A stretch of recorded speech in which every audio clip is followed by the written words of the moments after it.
कर्तव्य कर्म करें। प्राचीन समय की बात है, एक राज्य में तन्विक नाम का राजा राज करता था। उसका राज्य सुख वैभव से संपन्न था। धन धान्य की कोई कमी नहीं थी। राजा और प्रजा खुशी खुशी अपना जीवन यापन कर रहे थे। एक वर्ष उस राज्य में भयंकर अकाल पड़ा। पानी की कमी से फसलें सूख गई। ऐसी स्थिति में किसान राजा को लगान नहीं दे पाए। लगान प्राप्त न होने के कारण राजस्व में कमी आ गई और राजकोष खाली होने लगा। ये देख राजा चिंता में पड़ गया। हर समय वह सोचता रहता कि राज्य का खर्च कैसे चलेगा। अकाल का समय निकल गया।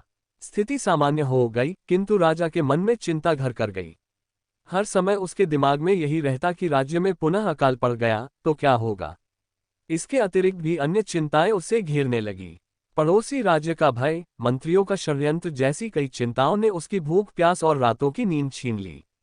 वह अपनी इस हालत से परेशान था, किंतु जब भी वह राजमहल के माली को देखता तो आश्चर्य में पड़ जाता।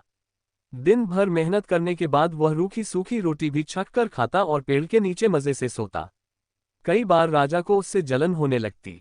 एक दिन उसके राजदरबार में एक सिद्ध साधु पधारे। राजा ने अपनी समस्या साधु को बताई और उससे दूर करने सुझाव मांगा। साधु राजा की समस्या अच्छी तरह समझ गए थे। वे बोले, राजन, तुम्हारी चिंता की जड़ राजपाट है। अपना राजपाट पुत्र को देकर चिंता मुक्त हो जाओ। इस पर राजा बोला, गुरुवर, मेरा पुत्र मात्र 5 वर्ष का है। वह अबोध बालक राजपाट कैसे संभालेगा। तो फिर ऐसा करो कि अपनी चिंता का भार तुम मुझे सौंप दो। साधु बोले। राजा तैयार हो गया और उसने अपना राजपाट साधु को सौंप दिया। इसके बाद साधु ने पूछा, अब तुम क्या करोगे।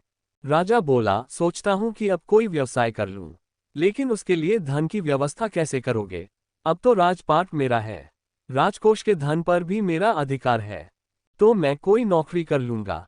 राजा ने उत्तर दिया, ये ठीक है, लेकिन यदि तुम्हें नौकरी ही करनी है तो कहीं और जाने की आवश्यकता नहीं। यही नौकरी कर लो। मैं तो साधु हूं, मैं अपनी कुटिया में ही रहूंगा। राजमहल में ही रहकर मेरी ओर से तुम ये राजपाट संभालना। राजा ने साधु की बात मान ली और साधु की नौकरी करते हुए राजपाट संभालने लगा। साधु अपनी कुटिया में चले गए।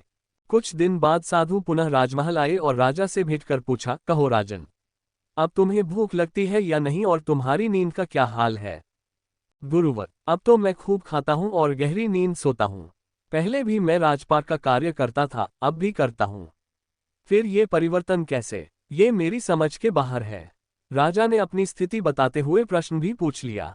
साधु मुस्कुराते हुए बोले, राजन, पहले तुमने काम को बोझ बना लिया था और उस बोझ को हर समय अपने मानस पटल पर ढोया करते थे, किंतु राजपाट मुझे सौंपने के उपरांत तुम समस्त कार्य अपना कर्तव्य समझकर करते हो। इसलिए चिंता मुक्त हो। शिक्षा, जीवन में जो भी कार्य करें अपना कर्तव्य समझकर करें, न कि बोझ समझकर। यही चिंता से दूर रहने का एकमात्र उपाय है।